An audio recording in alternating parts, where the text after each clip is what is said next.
নমস্কার বন্ধুরা, ঠাকুরের কথা চ্যানেলে আমি সকলকে স্বাগত জানাই।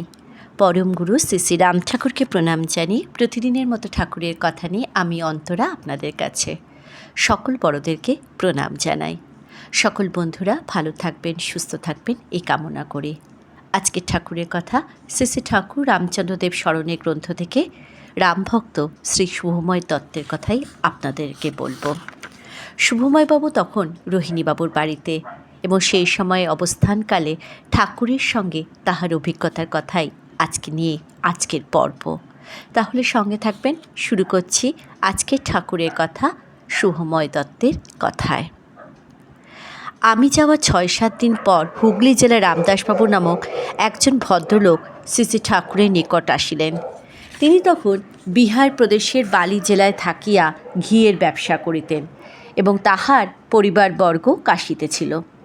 রোহিণীবাবুর নিকট শুনিলাম যে তিনি স্বামী ভোলানন্দ গিরি মহারাজজির শিষ্য, কিন্তু শ্রী শ্রী ঠাকুরের প্রতি তাহার ভক্তি অসম্পন্ন।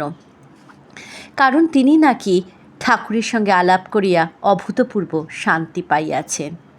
তাহার বিশেষ ইচ্ছা যে ঠাকুর একবার তাহার বাড়িতে পদার্পণ করেন, কিন্তু ঠাকুর তাহার অনুরোধ রক্ষা করতে এ যাবৎ রাজি হন নাই। রামদাসবাবু যেদিন এখানে উপস্থিত হলেন সেদিন প্রাতেই ঠাকুর জ্বরে আক্রান্ত হইলেন। ইহা দেখিয়া তিনি অত্যন্ত নৈরাশ্য ব্যঞ্জক সুরে বলিয়া ফেললেন, আমার ভাগ্যে নাই, ঠাকুর কি করিয়া যাইবেন, তা না হইলে এইরূপ হইবে কেন? রোহিণীবাবু আমাকে গোপন ডাকিয়া বলিলেন যে ঠাকুরের তাহার বাড়িতে যাওয়ার ইচ্ছা নাই, তাই এই জ্বর হইয়াছে। রামদাসবাবু চলিয়া যাওয়ার সঙ্গে সঙ্গেই এই জ্বর সারিয়া যাইবে। আরও ২-১ বার রামদাসবাবু এরূপ চেষ্টা বিফল মনোরথে ফিরিয়া গিয়াছেন। রামদাসবাবুর রং ফর্সা, সুন্দর চেহারা। তিনি অতি মিষ্টভাষী ও গম্ভীর স্বভাবের লোক। তাহার বিষণ্ণ বদন ও ভাব দেখিয়া এবং উপরোক্ত কথা শুনিয়া আমার মনে বড়ই দুঃখ হইল। কয়েকদিন শ্রী শ্রী ঠাকুর সহ একই ঘরে প্রায় সময় থাকিয়া তাহার সহিত আলাপ ব্যবহারে একটু সাহসও বাড়িয়াছিল। রামদাসবাবু ওই অবস্থা দেখিয়া আমি ঠাকুরকে বলিলাম, রামদাসবাবুর মনে বড়ই কষ্ট হইয়াছে, একবার তাহার বাড়িতে যাইবেন কি?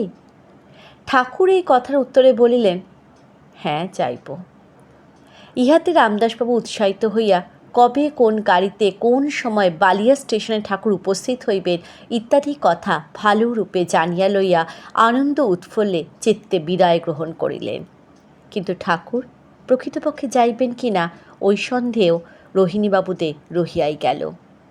বস্তুতপক্ষে ঠাকুর পূর্বের নির্দিষ্ট তারিখে আমাকে সঙ্গে করিয়া ট্রেনে বালিয়া রওনা হইলেন। পথে কোন কোন স্টেশনে ভালো মালাই আদি পাওয়া যায় বলায় আমি কিছু কিছু কিনিলাম এবং তাহাকে স্পর্শ করিয়া পরম আনন্দে আহার করিলাম।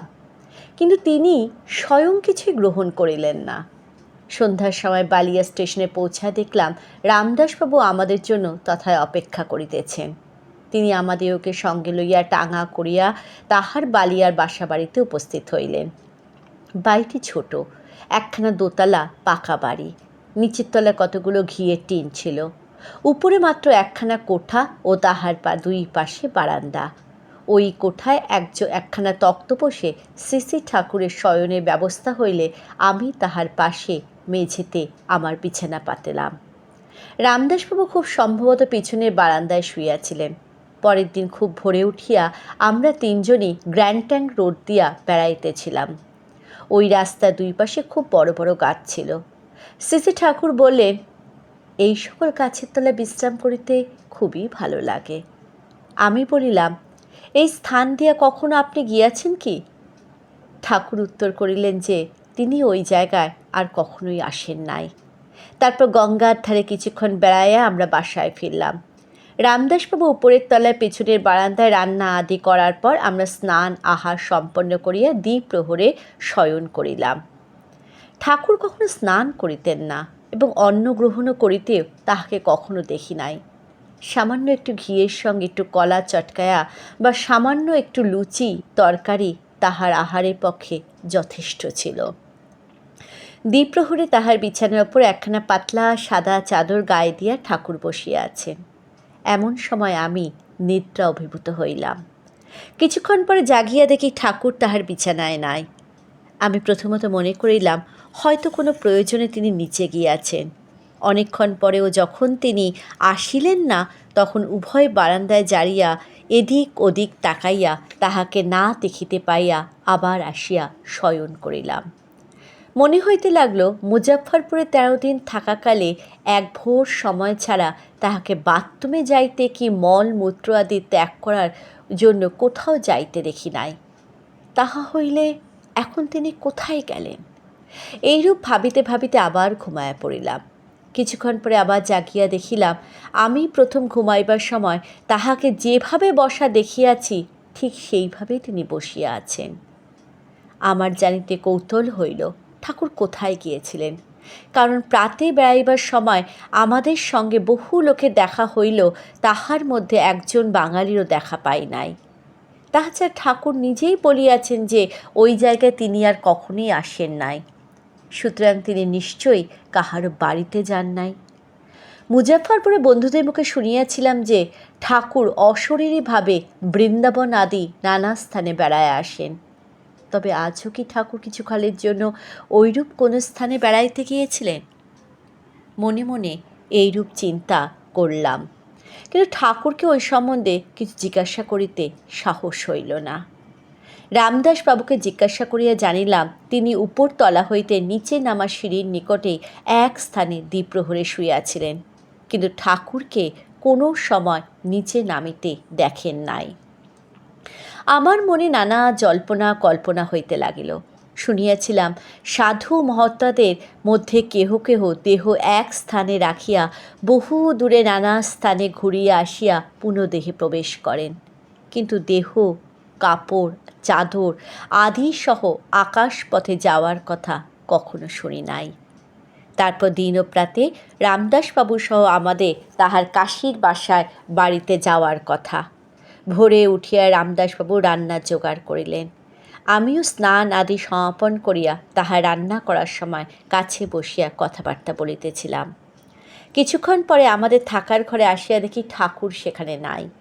এদিক ওদিক ঘুরিয়া কোথাও তাহাকে না দেখিয়া আবার রামদাসবাবুর নিকটে গিয়া বসিলাম এবং ঠাকুর কোথায় গেলেন বা কেনই বা দেরি করিতেছেন ইত্যাদি বিষয় চিন্তা করিতে লাগিলাম। বিশেষত কোথাও যাইতে হইলে ট্রেন ছাড়ার সময়ের অনেক পূর্বে শ্রী ঠাকুরে পৌঁছানোর অভ্যেস সম্বন্ধে জানা ছিল বলিয়াই সেদিন তাহার যেন ব্যতিক্রম হইতেছে বোধ করিয়া আমার উভয়ই একটু উদ্বিগ্ন হইয়া উঠিতেছিলাম। আমার পূর্বদিন দ্বিপ্রহরে অভিজ্ঞতা প্রসূত কৌতূহল হেতু ঠাকুর সিঁড়ি দিয়ে ওপরে ওঠেন কিনা দেখার জন্য আমি সেদিকে লক্ষ্য রাখিয়াছিলাম। এমন সময় হঠাৎ আমাদের পেছনে দাঁড়াইয়া ঠাকুর ব্যস্ত সমস্তভাবে বলিয়া উঠিলেন, আপনারা খান নাই? আমরা আর বলিলাম, রান্না হইয়া গিয়াছে, কিন্তু আপনি না আসে আমরা খাইতে বসি নাই। ঠাকুর তখন হাত পা না ধুইয়া বসিয়া পড়িলেন এবং আমরা উভয় একটু প্রসাদ লইয়া তাড়াতাড়ি আহার আদি সম্পন্ন করিলাম এবং জিনিসপত্র টাঙাতে উঠায় স্টেশনে উপস্থিত হইলাম। তখনও ট্রেন আসার 10-12 মিনিট গৌণ ছিল। প্রায় সন্ধ্যার সময় আমরা কাশীতে আসিয়া পৌঁছালাম এবং স্টেশন হইতে একখানা ঘোড়ার গাড়িতে রামদাসবাবু তথাকার বাসার দিকে রওনা হইলাম। গাড়ি একটু অগ্রসর হইতে আমার মনে হইল ঠাকুর যেন অশরীরী কাহাকেও মাথা একটু নোয়াইয়া নমস্কার কি প্রতি নমস্কার করিলেন। ইহা দেখিয়া মনের মধ্যে যে কৌতূহল প্রায় 2-3 দিন অতি কষ্টে চাপা দিয়ে রাখিয়াছিলাম, তাহা নিরাকরণের চেষ্টা না করিয়া থাকিতে পারিলাম না। আমি শ্রী ঠাকুরকে লক্ষ্য করিয়া বলিয়া উঠিলাম, আচ্ছা, মানুষ কি নিজ শরীর এবং পরিহিত বস্ত্র আদি সহ শূন্যে এক স্থান হইতে অন্য স্থানে চলিয়া যাইতে পারে? ঠাকুর বলিলেন, হ্যাঁ, যে যে স্থান দিয়ে বিদ্যুৎ যাইতে পারে মানুষ ওই সকল নিয়া সেই স্থান দিয়ে যাইতে পারে এবং একই সময় বহু স্থানে উপস্থিত হইতে পারে। আমি তখন বলিলাম, আপনি কাল বিকেলে কোথায় গিয়েছিলেন? ঠাকুর একটু মৃদু হাসিয়া উত্তর দিলেন, হ্যাঁ, কাল দ্বিপ্রহরে একটু বেড়াইতে গিয়েছিলাম। আমি আবার বলিলাম, আজ প্রাতে কোথায় গিয়েছিলেন? তখনও ওইভাবেই বললেন, আজ প্রাতেও একটু বেড়াইতে গিয়েছিলাম। ইহার পর আর কোনো প্রশ্ন করার আমার সাহস হইল না, বা তিনি শক্তি দিলেন না। ওই সকল কথা চিন্তা করতে করতে হরিশ্চন্দ্র ঘাটের নিকটস্থ আউটগর্বী মহল্লায় রামদাসবাবু পরিবারবর্গ যে বাড়িতে ছিলেন সেই বাড়িতে আসিয়া উপস্থিত হইলাম। জয় রাম, জয় গোবিন্দ।